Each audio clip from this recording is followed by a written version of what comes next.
Hi, everyone. Good afternoon. Thank you so much for joining us for our April educational event titled Neighborhood Conversations with Experience Columbus.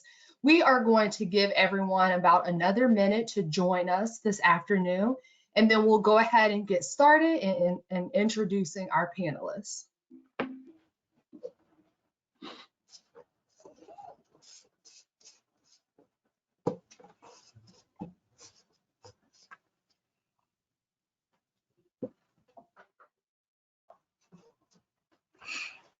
All right, well, we'll go ahead and get started and begin our wonderful April educational event. For those of you who do not know me, my name is Kiana Mitchell, and I am the Partnerships Manager with Experience Columbus, and I'll be your moderator today for this afternoon's discussion.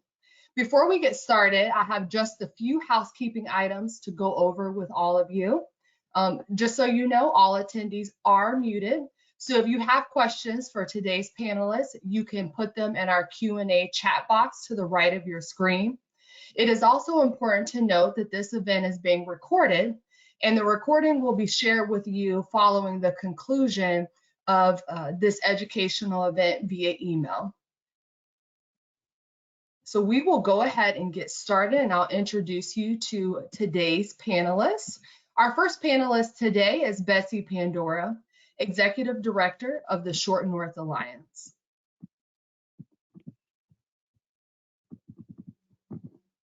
Good morning. 1 second here. Yeah. So Betsy leads the Chief Advocacy Organization for the Short North Arts District in Columbus, Ohio.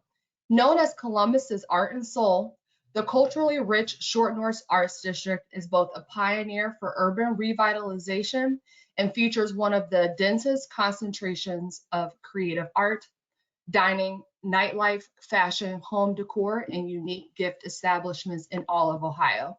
She has over 17 years experience in various advocacy, education, engagement, outreach, development, leadership, and planning capacities for small to medium-sized not-for-profits, community development corporations, neighborhoods, governments, and universities.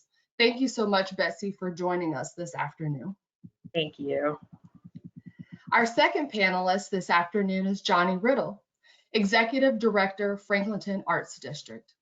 Johnny Riddle is a dedicated arts administrator, fundraiser, and active member of the Columbus arts community. He is the Executive Director of the Franklinton Arts District, a nonprofit arts organization serving the art and artists in Franklinton as an advocate, connector, collaborator, and resource. In addition to his work with the Franklinton Arts District, Johnny's efforts and support extend to local nonprofit art galleries 934 Gallery and Roy G. Biv Gallery for emerging artists, where he serves on the board of directors. As a creative himself, Johnny plays keyboard and saxophone in Columbus-based indie rock band Weird Brother. Thank you, Johnny, for joining us this afternoon. Thanks so much for having me. Today's third panelist is Mark Conte, Acting Director, Capital Crossroads Special Improvements District. Mark serves as the acting president of the SID Public Services Association and as acting executive director of two special improvement districts, Capital Crossroads and Discovery. He manages the work of all three organizations, working with more than 700 property owners who control more than $2 billion of property and house about 90,000 employees. He started with SIDS in 2008 as the Deputy Director of Research, Planning, and Facilities. In that capacity, he managed the market research and tracking data as it relates to overall health of downtown Columbus and the impact of revitalization efforts. He also assists with the planning and design of several proposed capital improvement projects in the downtown right-of-way. Thank you, Mark, for joining us this afternoon. Thanks for having me. And then our final panelist this afternoon is Amy Taylor. Amy Taylor, Chief Operating Officer of the Columbus Downtown Development Corporation in Capital South. Amy has more than 20 years of experience in the field of operations, public policy, and communications. Currently, she serves as the Chief Operating Officer for the Columbus Downtown Development Corporation and Capital South. In her role, she is responsible for the internal operations of the two organizations, leading multiple lines of business. She has played a lead role in the development of city-changing projects, such as the Scioto Mile, Columbus Commons, the Scioto Greenways River Revitalization Project, and the National Veterans Memorial and Museum. She currently serves as the project executive for the Scioto Peninsula Mixed-Use Development. Thank you, Amy, for joining us. Thanks for having me. Yes. So we'll go ahead and get into our discussion for this afternoon. And our first question is for Amy, Betsy, and Johnny. It seems like, and we've kind of talked about this a little bit beforehand, before we got started, is as more Ohioans are eligible for and getting the COVID vaccine, we see more people out and about and enjoying the beautiful weather we've had as of late. But we know that following health and safety protocols are still critical at this time. Starting with Betsy, can you share with us how you've been communicating your health and safety measures to the public? Sure. So the Short North Arts District has, continued to operate, and our businesses have continued to operate throughout the entirety of the pandemic. And I think what we've seen is that businesses in particular have evolved the way that they operate to do so in a manner that is as safe and effective as possible for people. We developed a campaign as an organization that helps support a very vibrant business community that's called Short North Safe, and it helps people find where there's outdoor dining and open air dining opportunities that gives people a greater level of comfort when they come down to the district. It helps outline how you can access curbside and other sort of distant convenience forms of patronizing businesses. And in general, it reiterates those important health and safety messages, both the things that our business owners are doing in terms of following social distancing requirements and any health orders and sanitation procedures, but also how you can be healthy and safe when you have a visit in the Short North too. So that's something that we've done throughout the entirety of the pandemic, and candidly, I don't know that any of that is going to go away whenever we flick that switch and are no longer living in such a rigid sort of environment. Yes, thank you so much for that. I was just mentioning to you before this that I think that the Short North has done a great job with signage and directing people to curbside and some other signage to help not only Columbus locals, but visitors really understand kind of, how they need to operate during this time. So what about you, Amy? How have you been sharing health and safety protocols during this time? Well, we put it on our website, both downtowncolumbus.com, and then of course we run Columbus Commons. And at Columbus Commons, we also have things on site. We are participating in the Experience Columbus Live Forward pledge. So we're taking advantage of the opportunities that our partners like Experience Columbus are offering us and making sure that people understand that downtown industry and businesses are safe. Just like Betsy said, necessity is the mother of invention. And I think we've actually these business owners have come up with great ideas. And they might have even been ideas that they've had for a while, but this really allowed them to put it into practice because they had to. And I agree with Betsy, we're going to see some of that for a long time because patrons like it. But the other thing we've seen just at Columbus Commons is we are so fortunate downtown and certainly in the Short North and in Franklinton to have great access to green space. Because I think green space has allowed us to connect, to find that respite and maybe even a bit of normalcy. And the opportunity to do that safely has been really established. So when you come to Columbus Commons, you know that we want you to be masked. We want you to be socially distant. We want you to take advantage of the hand sanitizer posts that we have at places.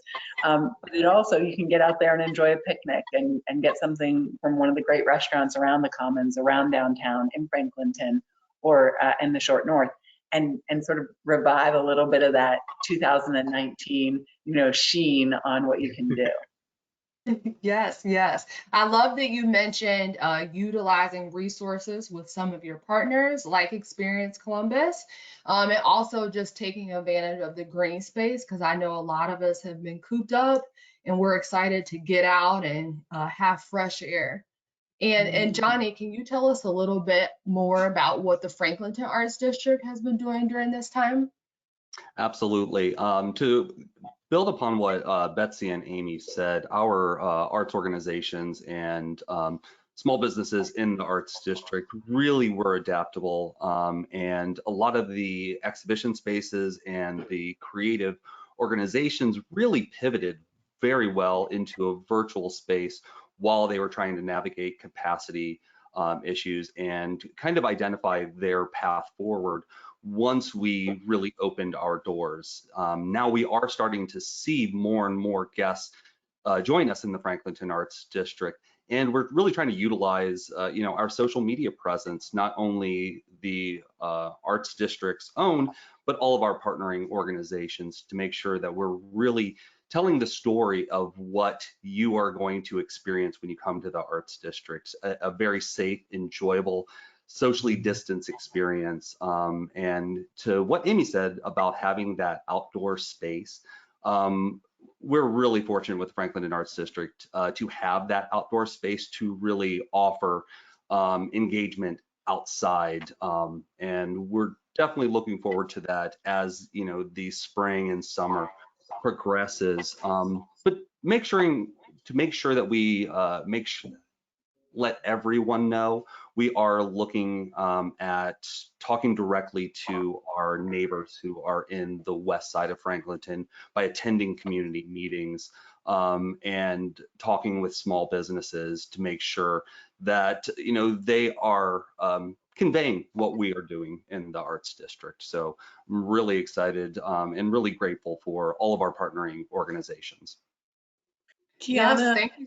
Yeah, go ahead. Johnny brought up a really good point that I think probably all four of us would say, which is that a picture speaks 1,000 words, a video speaks 1,000,000. And we, all four of us, are working hard to showcase that on social media, on our websites, different platforms, because I think people have thought that some of our neighborhoods really shut down during the pandemic, that the downtown was shut down, or that it may not be the same. Well, it's not the same, but we still have beautiful flowers blooming. We still have great trees in bloom. We've got a lot of opportunities. We've got these amazing restaurants and retailers that need support, and we need to continue to support them. So we're all trying to show that through social media and really show videos so that people can not just see what's available, see that they're open, but they're actually seeing it in use. And that's a Yes, great Amy. point. I mean, we, Yep, go ahead. we offered a virtual gallery hop for every month of the pandemic. And we're one of the first virtual events to take place in that way, starting in March of last year. And I am pleased to say that June is looking to be like the first time where we're going to be able to move beyond an exclusively virtually hosted gallery hop. But it has been really important to reiterate to folks that even though we have offered virtual experiences, all of these in-person experiences are still available and still persist, and our businesses have continued to operate throughout the entirety of the pandemic. Yeah, which kind of segues us into one of our next questions. And we can, Betsy, maybe, or Johnny, if you want to elaborate, or Amy, if you want to elaborate, kind of as you're planning, when do you expect in-person events to return to your district? And if you feel comfortable sharing, I know Betsy, you shared that in June you'll have, gallery hop. But if you want to share for our audience today, kind of if you have an idea of a timeline of when you'll start to have in-person gathering or events, and if you can share maybe some of the events that you might be hosting over the summer. Yeah, I'm happy to dive in with Yes, go information ahead. we have, and I'll preface all of that by saying that is a moving target every day still. Yes. So we think, based on where health indicators are right now, that we feel pretty confident about being able to go forward with a virtual gallery hop, or excuse me, an in-person gallery hop experience again, starting in June. as far as those great events and festivals and parades and activities that really bring a lot of people down, especially to the short north, but that also touch throughout the entirety of downtown. I don't know how much of that you're going to see exclusively this summer. I think that we've started to hear some dialogue around the potential for some conventions to be returning to the market in the latter portion of the summer. We've already seen some announcements come out from our friends at Express Live that they'll likely see some concerts return in August that are outdoor. And I think that, you know, there's a pretty high level of confidence that if things continue to trend the way that they are, that we will begin to see sort of more mass gathering activities late summer into the fall. But as of this moment, there are not a substantial amount of those activities that have been able to make announcements saying exactly when they're due to come back. That said, folks are visiting, and we've absolutely seen an uptick in pedestrian traffic in the Short North Arts District. A lot of what's aided in that is a great program that the city has rolled out that I know it's touching our friends in downtown too, with some outdoor dining and road. And in general, people are getting vaccinated and businesses are beginning to rehire, and many businesses are beginning to open up and follow the allowances that are now being loosened slightly with public health orders. So it is a little bit of a wait and see. Yes, I was John, one of those people go ahead. in the short north. Oh, sorry, Kiana. I was one of those people in the short north this No. weekend. The convention center allowed my 12-year-old daughter's volleyball team to play for a bid to nationals. And we did hear we were one of the first groups that got to bring parents back into the convention center. And it was great. We were running over to the North Market and running up to the short north and utilizing all the great features that we as a community have that have not been open because the convention center wasn't allowing visitors or parents to come in. So I think we're at a precipice, a great moment with the vaccine, with really seeing that we can do some things. But like Betsy, we don't have major things to announce at Columbus Commons yet. But we do have fitness and food trucks, which we are going to start in June. They're two core sort of pillars of the Columbus Commons season. And I think the nice part about both of them is that we can do them and still be safe. We've always said all along, we have a moral obligation to make sure we're not actually setting a stage for people to come and actually get sick. Our goal is to set the stage for people to come and use the park to be healthy. And that has a lot of different levels right now, but certainly we are anxious to be providing those great events downtown and in the Commons, and look forward to that time. So I would say, much like Betsy said, stay tuned, because as soon as we feel comfortable in the Columbus Health Department, the state feel comfortable letting outdoor events go with some regulations, we're going to be looking to do that. I would have to, support the mentality that both Amy and Betsy said. It is a moving target and is something that we are, paying close attention to. We have started to dip our toes into in-person gatherings. This past Friday was, I would say, one of our first real forays into in-person Franklinton Fridays, which, for those of you who aren't aware, it's our monthly art crawl and music series where the arts organizations and non-arts related small businesses stay open later, incorporate arts events into their offerings. And we had a wonderful turnout, an outdoor market that really provided a safe opportunity for people to really discover what the district has to offer. And we also have a small group called Buckeye Creative Connection. It's a group of OSU students who, in their capstone project, they wanted to do a COVID-safe small arts festival, and that's going to be happening this Sunday from 12 to 6 p.m. outdoors in 400 Square. So these are all definite progress forward, but we really do view the first real launch of Franklinton Fridays art crawl and music series for the year to be on May 14th, where we will be inviting for the first time in quite a while guests into the district to experience live music. And we've partnered with Land Grant, who has just been a leader in creating COVID safe experiences for their guests. So we will be utilizing their outdoor stage. We will be having live music, interactive experiences, all socially distanced and safe.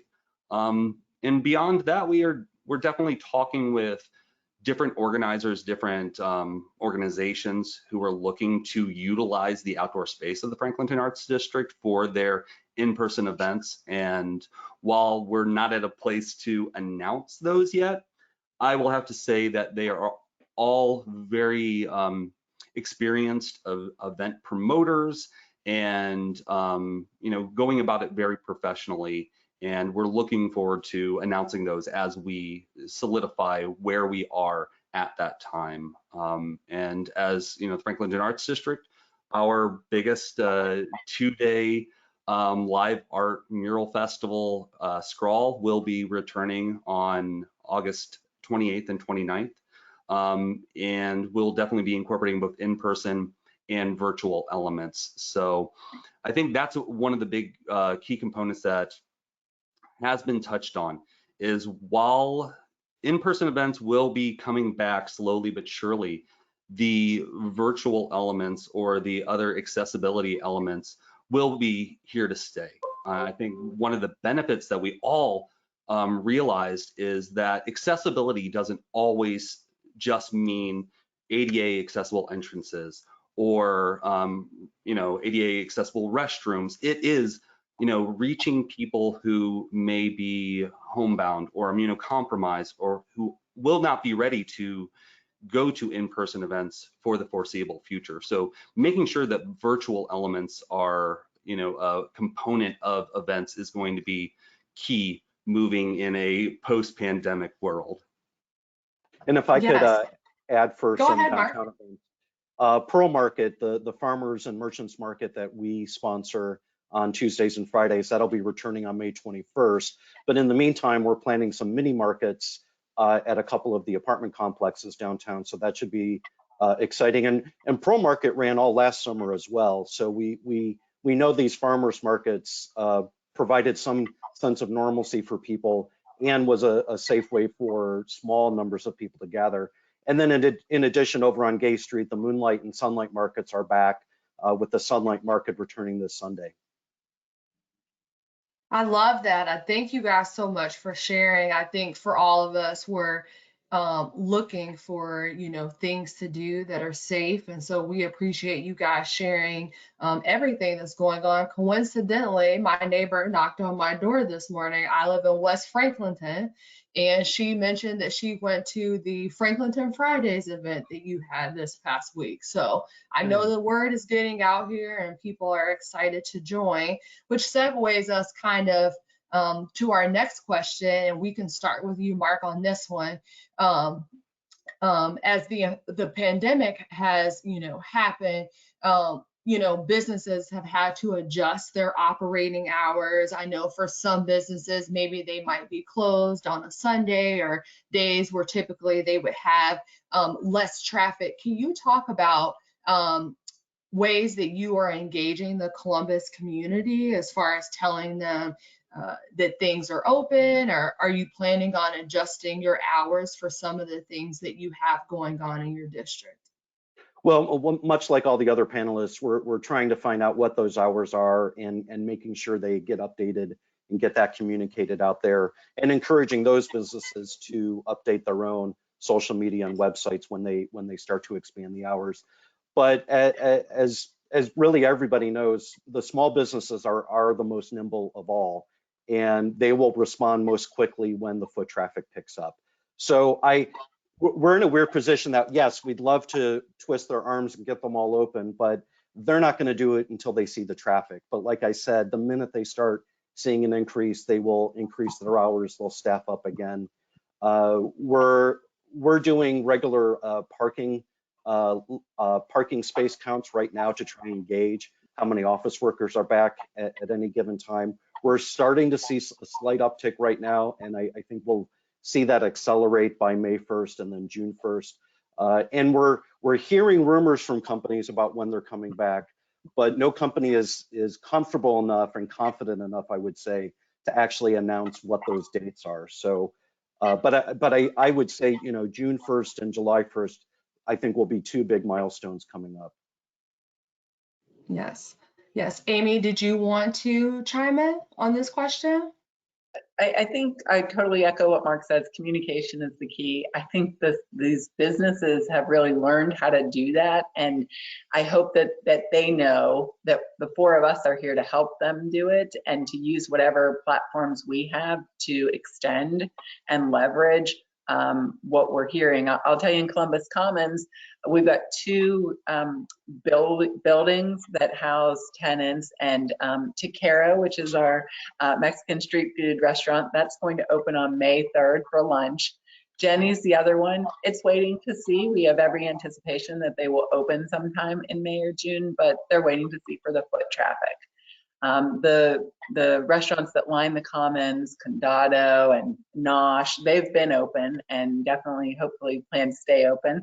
And one of my favorite restaurants that I actually just went to recently, Indian Oven, was open and ready for business. So I think that that's sort of the message that we've all been echoing. And I know it sounds like we're saying it again and again, and it's because we want these businesses to be there when we're all ready to come back, and that means supporting them now.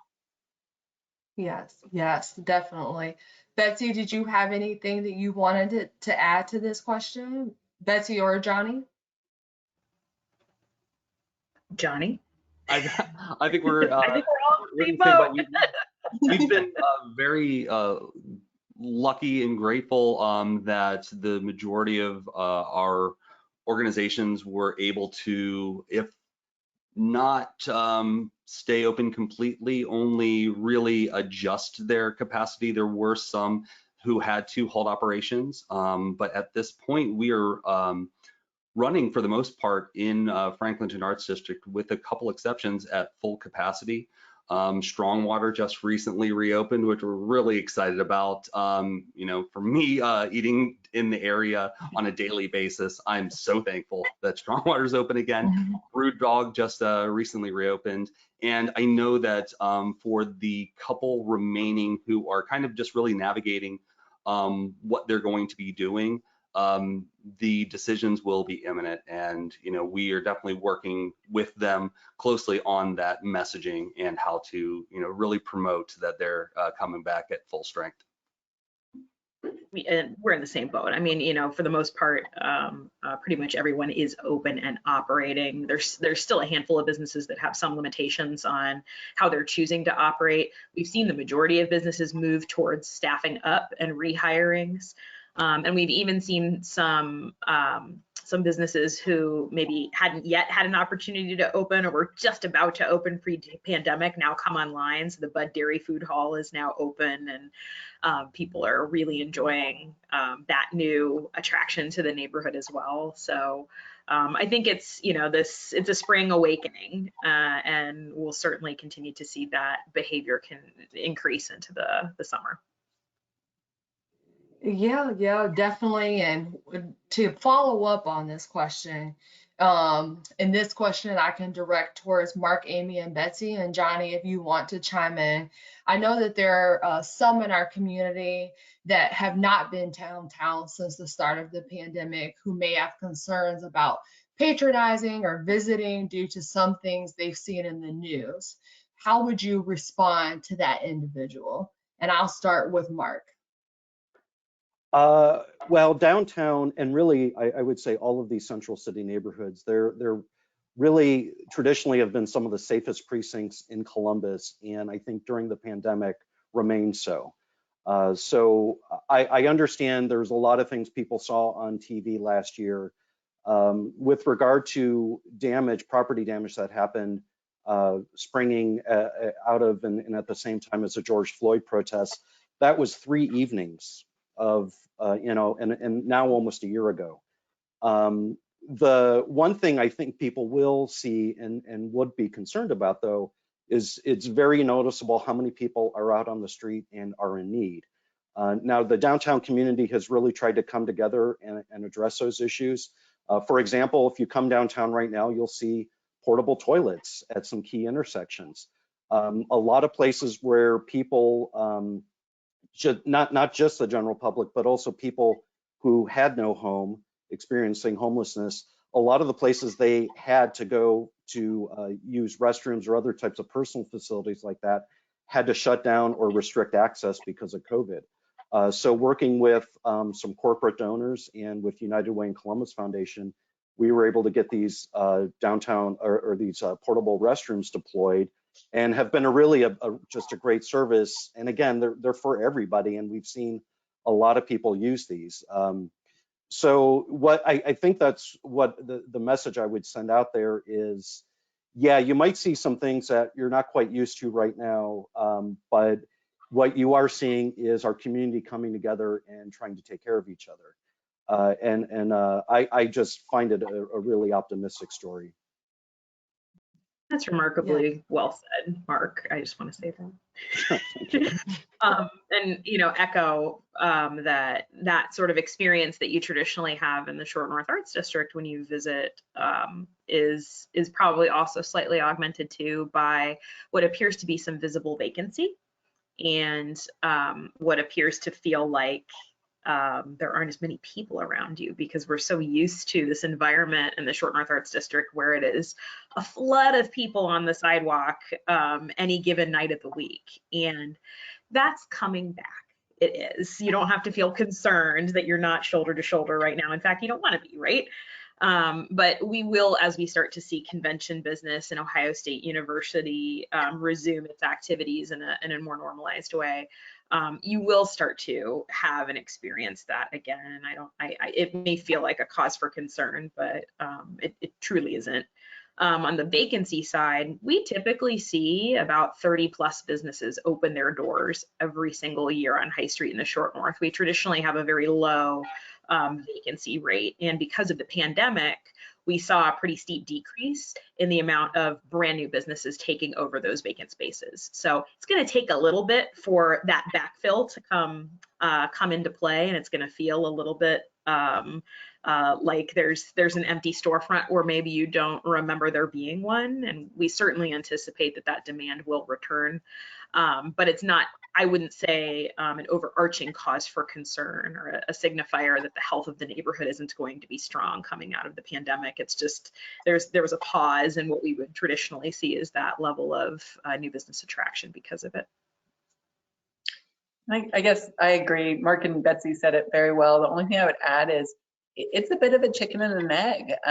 Like Betsy was saying, there might be some vacancies, but once we get people back down there, it all of a sudden will reset itself. And I think it's just about figuring out when people come back, how that ramp up period is. I mean, we always say when we open a new office building or a new apartments, there's a ramp up, there's a seasoning period. And I think that's what I'd recommend people realize about these neighborhoods. They're going to have a ramp up because not everybody's coming back to work on that first day, whether it's June 1st, July 1st, whatever it is. There'll be a ramp up and people will have to feel comfortable. And the thing that we haven't talked about is that people are going to have to feel comfortable with what to do with their kids over the summer. And I think that might actually lead to a longer ramp up than if we were maybe opening in February, reopening in February. And so I think I would ask people to have a little bit of patience. All of these neighborhoods in 2019 were just at such a great moment. I mean, they were just experiencing the best boom and the best bloom that we could have hoped for. And that's a lot of hard work from a lot of people who are not on this call. And we're going to get there. I'm absolutely optimistic and I'm absolutely confident, but I also ask for a little bit of grace until we do get there. Yes, I definitely agree with you on the grace part. And I love that you mentioned that in 2019, Columbus was listed as one of the 52 places to visit, and we were kind of on this high of highs, and then the pandemic hit. But what I've been telling people is I feel more confident than ever. If ever there was a city to come together to rebound from the pandemic, it would be all the wonderful people in Columbus. So thank you guys so much for sharing that. And we'll kind of segue. This kind of leads us to our next question. I know you guys have kind of touched on it as far as, maybe what people are saying in the news, and some of the issues that you're facing with that. But are you having any other big challenges that you feel like that you're facing now, or big challenges that you may see, later in the year, or, 2022 and beyond? So Mark, I'll start with you. Yeah, that's a good question. The big unknown for downtown's sake, our biggest market, so to speak, is the office sector, and then all the business that comes with having 90,000 office workers downtown. So the big question is, how many will permanently work from home, and then how many will do some type of hybrid option? And so that will then impact what happens with our restaurants, because most of them were really dependent on that lunchtime traffic. Now, I'm hoping when people do come back to the office, they're so sick of making their own lunch that they want to go out to eat every day, and that'll be wonderful.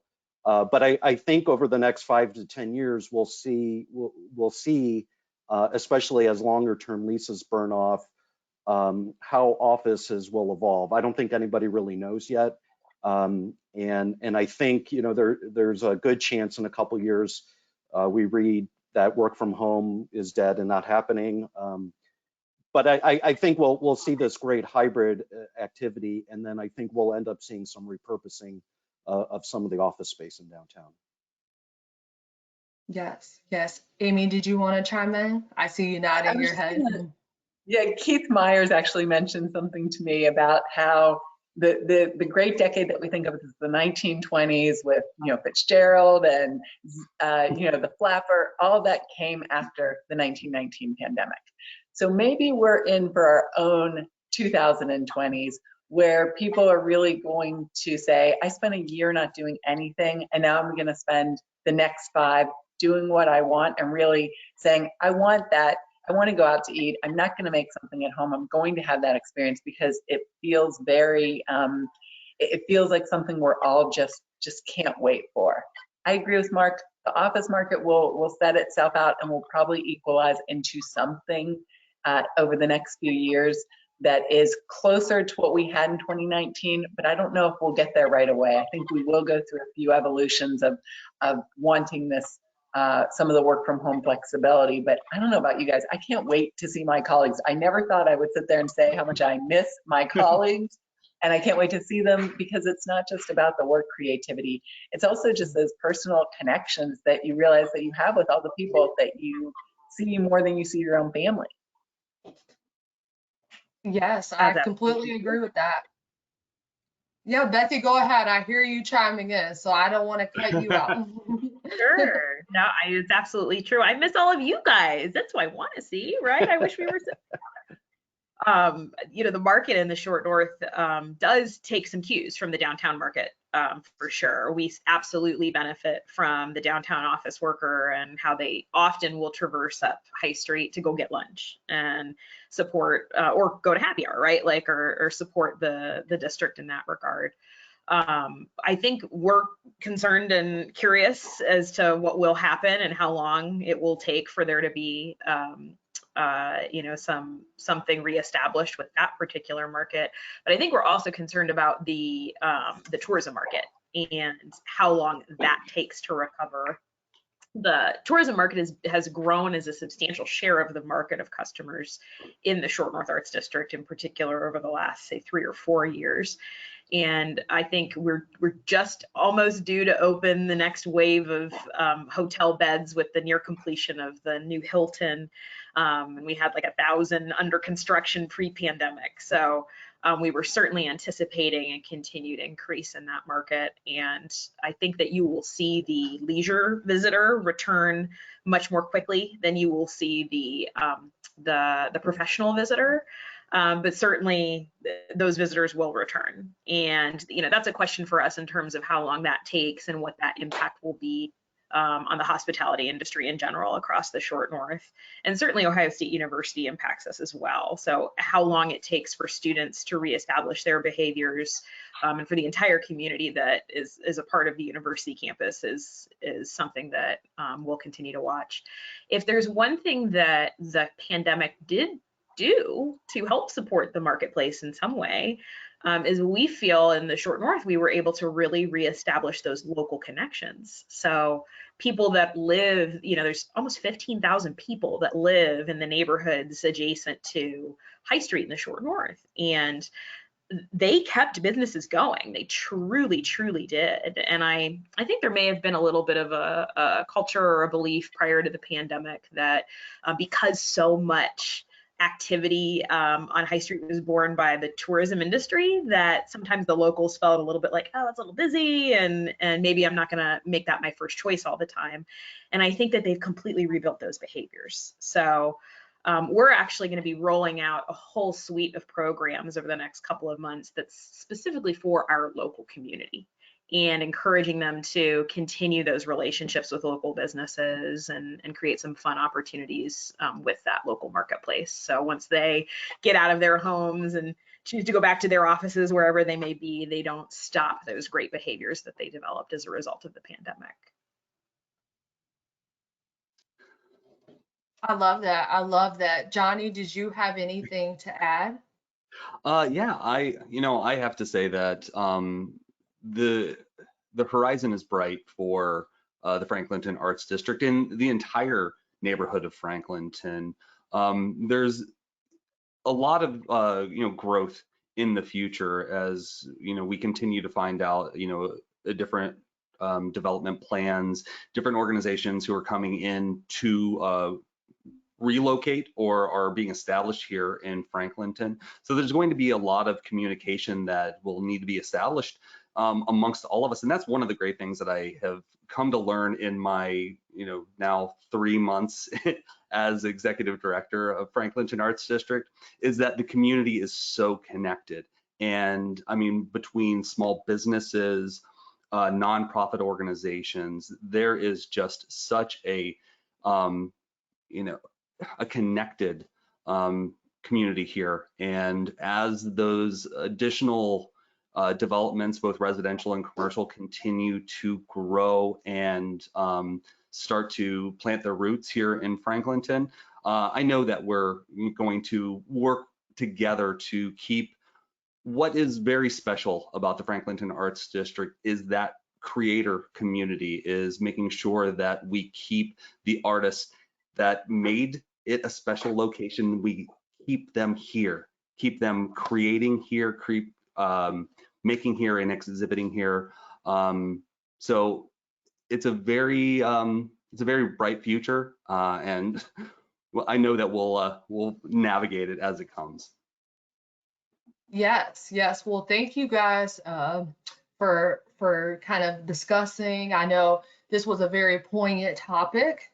I feel like a lot of our partners and our Columbus community have kind of probably had internally these discussions, but I will say you guys have been very positive.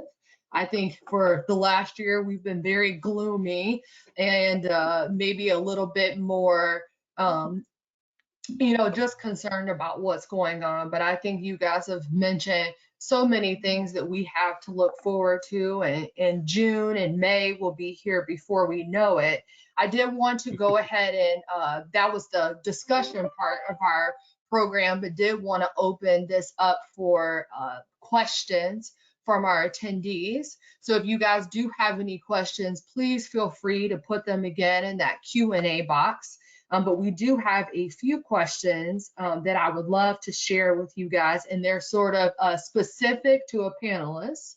So I will start with Mark. The question that someone asked is, what measures are being taken to redirect the homeless and make them, I guess, less visible or inviting for people to come back downtown. And I know that this has probably been not just something that's happened in the pandemic, but something that's kind of gone on through Columbus. But maybe if you can provide for us kind of what you're doing and maybe even resources for our partner businesses that they may be able to tap into or share as they're kind of seeing these things too. Yeah, and that's a great question. Originally when the SID formed 20 years ago, the property owners really wanted us to tackle the issue of panhandling. And we very quickly learned that, yeah, you could try to tell people as much as you want to not give, and also tell people not to ask for money, but there were people in need. A lot of those people who were asking for money were in need. And so we ended up hiring 2 homeless outreach workers. We contract with Maryhaven for that service. And their job every day is to go out and meet with people they see on the street, engage them, and see what services we need. Last year, I think we connected about 85 people to shelter or permanent housing. So we're out there trying to do that as much as we can. And then we've also started talking a little bit more about our capacity and our ability to get people who are in more of a mental health need, get them connected to services as well. And we're exploring some options with social service agencies. And this kind of ties into the whole reimagining public safety and policing discussion, which that discussion certainly is not over. We as the SID have been providing one type of that model. We have uniformed, non-armed security ambassadors who patrol the streets, who look for issues and look for people in need to see if we can help them. We also utilize special duty police officers. We have the 2 homeless outreach workers, and we want to augment all that with some additional mental health support so that when people are in need, we don't have to just call 911 to send somebody and hopefully everything works out. I think a lot of our ability to get people off the street our ability over the last year has been hampered because of COVID, because shelters have had to not go over capacity like they were able to before. But with COVID ending, and then also the increased support in the federal relief bill, some of that coming to the city of Columbus, I think we will have another shot at pushing forward and trying to house as many people as we can. Thank you, Mark, for that answer. I think what you said was important in that homelessness is many things of how they get there, and understanding that, it's not just one thing of maybe why they're out in our community. It could be food insecurity, housing insecurity. We know that mental health during this time has been very challenging. So just being cognizant and aware of those resources. And then my next question is directed towards Betsy. One of our attendees wants to know, will gallery hop look different when it comes back in July? Some of the things that they talked about, requiring masks when they're outside of the businesses, less street entertainment, whatever you can share with our attendees today. Sure. So it's June. we're hoping Yes. for the June gallery hop, which is the first Saturday in June. And, we absolutely believe, as all of the guidance that we're given from our public health leaders in the community express, that masks in public, regardless of your vaccination status, are important. And all of our businesses abide by those recommendations and follow them. Social distance requirements are obviously there too, and those are being followed. And then capacity levels within businesses might feel a little bit different because those capacity restrictions are still for the most part in place. But we will be programming street performers in locations where you can keep a social distance. Our galleries will feature art exhibits as they have continued to do throughout the entirety of the pandemic. And really, Gallery Hop has always been Columbus's favorite night to celebrate art on High Street in the Short North Arts District. So we're just excited for people to be able to come out and do that again. Yes, we're excited about it.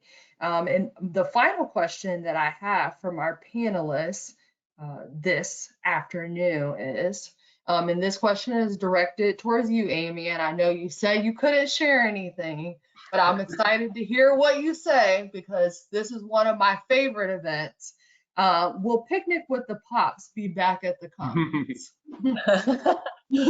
Well, the Picnic with the Pops will be back at the Commons. What I'm just not sure is if they'll be back at the Commons this year.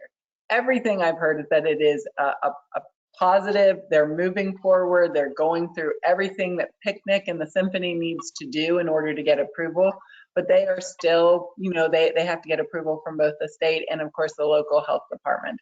But I'm right there with you. Whoever asked that question, Picnic is one of my favorite events of the year. And they will definitely be back at the Commons. And I'm really fingers crossed that that will be in 2021. Well, that was so helpful. And again, that's all of the questions that we have for this afternoon. And I thank you guys so much again for your time. Everything was super helpful.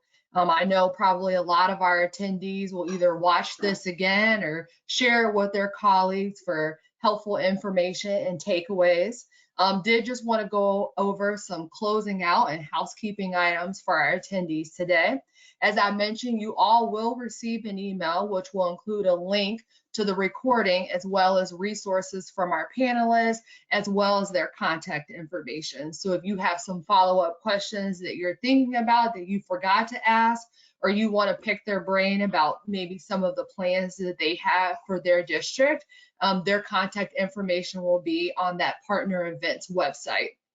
Additionally, I did want to ask you, or let you know that we do want to be a resource for you as our Experience Columbus partners. So if you do have an idea on a topic that you would like us to cover for you, please send us an email, and we can definitely talk internally about putting that information together for you. And you can email us at partners, and that's with an S, at experiencecolumbus.com. And then we also just encourage you to get together and connect with your other Experience Columbus partners. And one of the ways to do that is through our private Facebook group. So you can actually go on Facebook and subscribe or join our Facebook group, Experience Columbus Partners.